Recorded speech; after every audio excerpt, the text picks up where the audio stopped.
La gauche, France Insoumise, Parti communiste, Parti socialiste doivent déposer une motion de censure cet après-midi, qui n'a aucune chance évidemment d'avoir quelque effet que ce soit, mais symboliquement c'est important, alors que nous sommes dans un moment compliqué, attentat de Strasbourg et puis le mouvement des Gilets jaunes.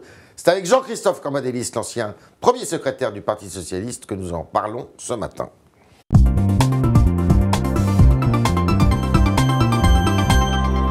Christophe Cambadélis, bonjour. Bonjour. Bienvenue dans ce studio. Alors, Nicolas Dupont-Aignan, qui est assez éloigné de vos idées, mais a accusé le gouvernement d'instrumentaliser l'attentat de Strasbourg pour essayer de faire taire les Gilets jaunes.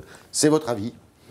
Non, je pense qu'il faut être raisonnable, mais pour être raisonnable, il faut être deux. Ouais. Je pense que le gouvernement a tort de dire comme cela, ne faites pas de manifestation, il devrait faire un geste. Et ce geste pourrait être samedi de recevoir dans chaque préfecture les Gilets jaunes pour discuter. C'est votre suggestion, d'accord. Oui, pour discuter de ce que le gouvernement a décidé. À ce moment-là, il y aurait une manifestation dans toute la France et ça éviterait peut-être une manifestation nationale. De dialogue, oui, le dialogue. Donc le dialogue, samedi, vous appelez à ça dans chaque préfecture, et bien sûr, autour du préfet. Le gouvernement ne peut pas demander aux Gilets jaunes de ne pas manifester sans lui-même faire un geste raisonnable. D'accord. Et ce geste raisonnable, c'est l'ouverture de la discussion. D'accord. Alors, si vous demandez ou vous souhaitez ou vous suggérez que ça se passe en préfecture, pour autant, vous dites aux Gilets jaunes, n'allez pas vous rassembler sur les Champs-Élysées. Si vous obtenez le débat, n'y allez pas. Si vous n'obtenez pas le débat, vous avez là une occasion de le demander. D'accord. OK. Une réponse très bien. Ça dit quoi, ce mouvement ? Alors, ça dit énormément de choses sur la société française, etc. Mais vous l'aviez senti venir, vous J'avais senti le mécontentement qu'il s'exprimerait de cette façon, non, mais j'avais senti le mécontentement depuis très longtemps. Dans une des émissions que nous avions fait ici, je vous disais que les élections partielles montraient au deuxième tour un espèce de tout sauf Macron, puisque des candidats, des électeurs de droite votaient pour la gauche et des électeurs de gauche votaient pour la droite pour pouvoir battre le candidat de La République En Marche. Donc pour moi, il y avait quand même une manifestation d'un profond mécontentement du pays. Ça veut dire que Emmanuel Macron a raté, pardon de dire l'expression, son coup? Il a énormément déçu. Ouais. Il y a une déception. Il y a une déception qui est formidable, qui est partout, dans toutes les couches de la société. Il y avait un engouement, il y avait même un soutien, disons-le, pour le président de la République, et il a déçu tant du point de vue de la forme que du point de vue du fond. Ça peut s'arrêter? Qu'est-ce qui peut s'arrêter? Ce mouvement. Ce mouvement peut s'arrêter, tous les mouvements s'arrêtent à un moment. Non, mais la colère, elle est là. Il y a pas, même si on voit une partie de l'électorat de droite qui dit aujourd'hui qu'il faudrait arrêter, c'est pas pour autant qu'il réadhère à Emmanuel Macron. Alors, les réponses, vous avez écouté le président de la République, j'imagine. Les réponses qu'il a apportées lundi soir, justement, à cette colère, est-ce qu'elles vous paraissent justes, au bon niveau, suffisantes ? Le président de la République a mis 12 à 15 milliards sur la table, c'est quand même pas mal. Mais il n'a pas eu de choc politique, il n'a pas eu de décision politique. Il a essayé de regarder son cap, en indiquant que les grandes réformes à venir seraient là. Alors il y a une contradiction, c'est je cherche la sortie de la crise en donnant un peu, quitte à avoir, enfin un peu ou même beaucoup, quitte à avoir des déficits qui explosent. Alors justement, est-ce qu'il faut laisser filer les déficits? Mais là, ils sont dans une contradiction majeure, ils ne peuvent pas s'en sortir. Donc j'ai entendu avec plaisir le porte-parole du gouvernement dire que les 3% n'étaient pas... c'était pas un... Mais vous, c'est plutôt votre philosophie ou Oui, moi, j'ai jamais été totalement un doctrinaire des 3%. Non. D'accord, donc pour vous, c'est pas d'une gravité... Non, c'est-à-dire que la politique qui conduisait aux 3% a produit de l'austérité ou des politiques économiques qui ont conduit là où est le pays. Maintenant que l'on décide de lâcher un peu du lest pour pouvoir satisfaire un certain nombre de revendications, c'est plutôt positif. Revenir sur l'impôt sur la fortune, ça aurait été un geste politique pour vous? Ça aurait été un geste politique, mais je crois que ce n'était pas suffisant. Non. Je veux dire, soit quand le président dit nous sommes dans l'urgence sociale, on se donne un nouveau gouvernement qui corresponde à cette urgence sociale. Donc c'est ça que vous attendiez aussi, c'était... Moi j'attendais un changement de gouvernement et un gouvernement de concorde nationale pour l'urgence sociale. C'est quoi un gouvernement de concorde nationale? Tous ceux qui souhaiteraient régler dans l'urgence et peut-être d'une manière plus importante la question sociale qui est posée. Mais avec quel Premier ministre? C'est au président de la République de décider. Vous avez des noms? Vous avez qui peut faire le job là dans ces circonstances? C'est un problème que le président de la République n'ait pas en sa possession 2 ou 3 premiers ministres possibles. Si je vous cite Xavier Bertrand. Oui, Xavier Bertrand. Gérard Larcher. Gérard Larcher, ça m'étonnerait qu'il lâche le Sénat pour pouvoir être Premier ministre. D'accord. Mais il n'en a pas. Dans son entourage. Dans le cadre d'un gouvernement de concorde nationale, vous, par exemple, vous auriez pu y aller? Ça dépend de ce qu'on a fixé comme objectif. Mais si l'objectif, c'était de répondre à l'urgence sociale, pourquoi pas? Pourquoi pas, d'accord. Dépôt d'une motion de censure, je le disais, qui a peu de chances d'avoir quelque effet que ce soit, mais symboliquement, pour le coup, elle marque une réunion de la gauche. Donc, je le rappelle, France Insoumise, Parti communiste, c'est à l'initiative du Parti communiste, et Parti socialiste, qui a un peu hésité. Vous êtes favorable à cette action? Je ne suis pas. Bon, je ne suis plus rien. Oui, non, mais d'accord. Je ne suis pas favorable à ce que le Parti socialiste dépose des motions de censure, attire l'arigot avec Jean-Luc Mélenchon. C'est la deuxième, là. C'est la deuxième. La première, c'était l'affaire Benalla. Là, le Parti socialiste a quelque chose à dire. D'accord. Qui est sa loi sur la sortie de crise. Et donc, aujourd'hui, il va pouvoir expliciter comment il voit la sortie de crise avec un certain nombre de mesures qui ne sont pas les mesures énoncées par le président de la République. D'accord. Et cette motion de censure, il y en a qui tordaient le nez quand même en disant c'est peut-être pas le moment de la déposer en ce moment après l'attentat. Il y a deux sujets. Il y a l'attentat et débattre ou s'opposer ou vouloir, même s'il n'y a aucune chance d'y arriver, sanctionner le pouvoir, faire la démonstration que la droite n'est pas aussi opposée qu'on veut bien le dire. Bon, on voit bien tous les arrière-pensées derrière. Dupont-Aignan va la signer. Oui. Alors, on voit bien tout ce qu'il y a derrière tout cela. Dans le moment présent, c'était peut-être pas la meilleure des choses. Ce qui vous fait hésiter le plus, c'est le fait de s'associer avec Jean-Luc Mélenchon. Non, je dis qu'on ne peut pas s'associer à chaque fois avec quelqu'un qui crache littéralement sur les socialistes. Enfin, je veux dire, à un moment donné, il faut se faire respecter dans la vie politique. Il continue à vouloir la mort du Parti socialiste. Mais il veut la mort et du Parti communiste, et du Parti socialiste, et des écologistes. Enfin, à un moment donné, on peut être unitaire tout en faisant remarquer que nous ne sommes pas l'ennemi principal de la France insoumise. Vous iriez jusqu'à dire que... il veut vous supprimer les uns les autres? Mais Mélenchon ne veut personne entre lui et Emmanuel Macron. Il est devenu infréquentable? Ça, non, il est totalement fréquentable et moi je le respecte beaucoup, ainsi que l'ensemble de la France insoumise. Mais moi je fais de la politique. Il continue à faire l'idiot utile finalement pour Emmanuel Macron. Regardez, hier, il était flatté hier. Hier, il est flatté, le Premier ministre lui parle au Premier ministre. Lui donne du président. Entre le président Mélenchon et le Premier ministre Édouard Philippe, c'est je te passe les plats. Bon, alors on est dans un moment particulier, je peux le comprendre, mais je suis désolé. Entre Jean-Luc Mélenchon et Édouard Philippe, il y a un immense terrain qui, pour l'instant, est en jachère. Il faut peut-être le faire en sorte qu'il ne le soit plus. Alors, qu'attendez-vous, pas vous personnellement, mais votre parti, le Parti socialiste, vous êtes encore membre du Parti socialiste. Bien sûr. Qu'est-ce qui fait votre parti, là ? Pour l'instant, il est en train de se reconstituer. Oui, mais le fait-il vraiment ? Oui, je crois.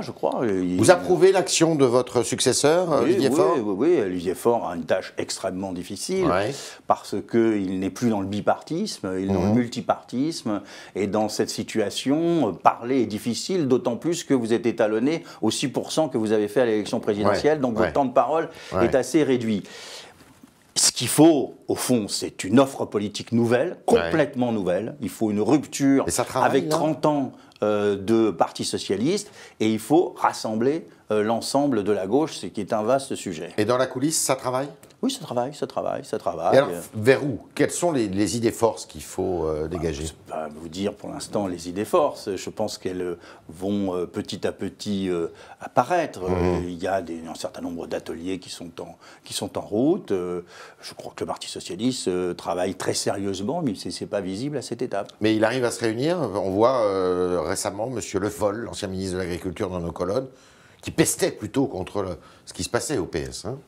Oui, bon, il reste toujours des désaccords, mais de toute façon, on ne peut pas rêver d'un Parti socialiste uni. Je ne sais pas si on peut rêver d'une formation qui soit totalement unie. Aujourd'hui, vu la complexité des problèmes, enfin, j'observe qu'il n'y a pas un maire qui nous ait quittés à part celui de Besançon, que les présidents de conseils régionaux sont toujours au Parti socialiste, que les 50 ou 45 présidents de conseils départementaux y sont toujours. Donc, la structure reste là. Après, chacun a ses idées, et tant mieux. Vous restez optimiste? Pour votre parti, j'entends. Je reste très optimiste. Nous aurons une période très difficile au moment des élections européennes parce que élection à la proportionnelle et multiplication des candidatures et des listes, ça rend difficile au Parti socialiste. Qui doit conduire la liste? Je n'en sais rien. J'ai vu que Ségolène Royal est... Vous seriez favorable à ça? Oui, je crois que Ségolène Royal... À la condition qu'il n'y ait plus justement le Parti socialiste comme sigle, je dirais, presque. Mais Ségolène Royal, c'est la grande voix écologiste à partir du moment où Nicolas Hulot n'est plus là. Ouais. Bon, elle connaît parfaitement ces sujets. Ouais. C'est une européenne convaincue. Elle a commencé avec Jacques Delors. Elle a été présidente de région. Elle n'est plus socialiste. Ouais. Elle n'est plus au PS. Elle n'est plus au PS. Donc, elle peut à la fois réunir le PS et d'autres. Vous sentez qu'à l'intérieur du Parti socialiste, il y a une appétence pour elle? Je ne dis pas une appétence, mais dans les solutions qui sont proposées, c'est une solution qui se regarde de très près. À l'intérieur, vous militez pour que ce soit elle? Moi, j'avais milité pour Pierre Moscovici. Je n'ai pas été entendu, donc je n'ose pas militer pour quelqu'un aujourd'hui.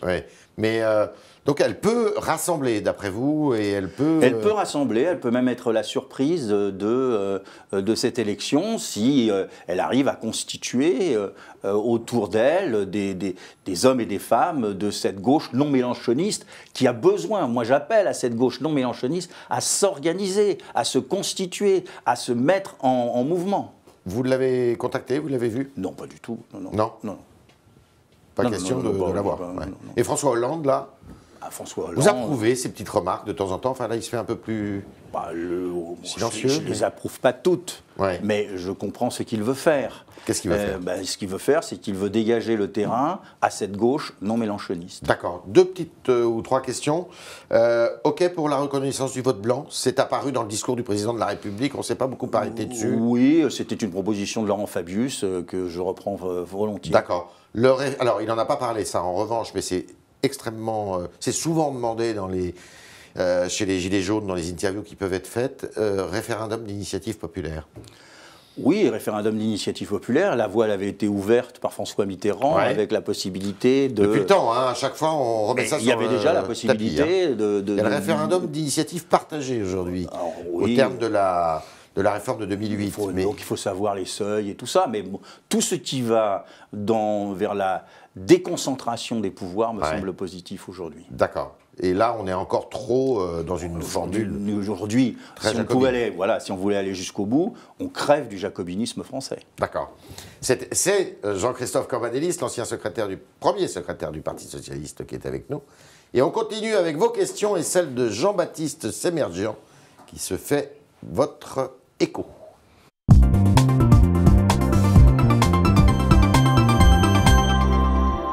Bonjour Jean-Baptiste. Bonjour Yves, bonjour Jean-Christophe Cambadélis. Bonjour. Une première question de Chaton. Selon lui, vous tentez actuellement de revenir en politique. Ça vous a manqué? Non, je ne reviens pas en politique. Je suis un observateur engagé. Vous êtes revenu sur Twitter?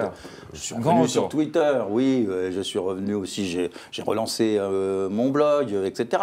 Je veux m'exprimer, mais je ne suis pas un responsable politique et je ne souhaite pas le devenir. Une autre question politique, Débat vous reproche de ne pas avoir défendu François Hollande durant son quinquennat. Et Didine ajoute qu'il fallait éjecter les frondeurs. C'est pas vrai, c'est une méconnaissance. J'ai défendu François Hollande, mais j'ai refusé, et évidemment, que le Parti socialiste éjecte les frondeurs, alors qu'on me le demandait, Manuel Valls me le demandait. C'eût été une bonne décision? Mais je pense pas. Je pense que il fallait provoquer le débat. Enfin bon, si aujourd'hui on peut faire l'histoire, les deux courants se sont instrumentalisés et ont fini par s'autodétruire l'un et l'autre. Mais vous comprenez ce reproche? Oui, je comprends parfaitement. Les socialistes, je comprends parfaitement. Sa biographie. Philo, il rappelle que Gérard Collomb était socialiste, comme vous, avant de rejoindre Emmanuel Macron. Vous pensez quoi de son retour à la mairie de Lyon? Il a quitté le ministère de l'Intérieur. Il a eu du nez, hein. Oui. Mais sur le moment, vous l'avez interprété comment? Comme une des manifestations de l'isolement du président de la République. Oui. Alors on sait qu'il y avait un conflit entre M. Collomb et le Premier ministre, que le président de la République a tranché pour le Premier ministre, ce qui n'a pas plu totalement à Gérard Collomb, qui a été quand même à l'initiative de l'épopée macronienne. Mais quand il part, souvenons-nous des mots de Collomb, il y a des mots sur le communautarisme, mais il y a aussi des mots sur le pays profond qui est en révolte. Et il l'avait bien senti. Il l'avait très bien senti. Le commentaire, c'est son nom d'internaute, voudrait connaître votre avis sur la désindexation des retraites par rapport à l'inflation pour 2019. Alors, ce qui n'a pas été... il n'est pas revenu dessus, le président de la République. Il faudrait revenir dessus, évidemment. Il faut revenir dessus. Mais dans un gouvernement de concorde nationale, on pourrait se poser cette question. Très bien. Le gouvernement doit penser aux handicapés et aux personnes âgées en premier, c'est très important. Est-ce que vous avez l'impression qu'ils sont mis de côté? Ils n'ont pas été dans les revendications, ils ne sont pas dans les plateformes, un peu partout. C'est dommageable, car c'est un sujet très important. Le président de la République n'a pas fait de geste dans cette direction. Je l'encourage à le faire. Autre question. Dernière question un peu plus personnelle. Pat, il s'étonne que vous touchiez une pension de retraite de 6 000 €, c'est ce que vous avez déclaré. Est-ce que vous comprenez son étonnement? Oui, parfaitement. Parce que c'est une retraite assez élevée, vu la moyenne des retraites françaises. Et j'ai cotisé pour cela. 1 376 € la moyenne. Bien sûr, française. J'ai cotisé pour cela et je suis payé en retour, si je puis dire. Eh oui, il faut le savoir, ça on oublie un peu vite. Jean-Christophe Cambadélis, merci de vos réponses. On retient que un gouvernement de concorde nationale auquel, si on vous avait fait appel à vous, vous auriez pu y participer. Merci beaucoup. Merci à vous autres internautes de vos questions. Merci Jean-Baptiste Sémerjian de vous en être fait le traducteur.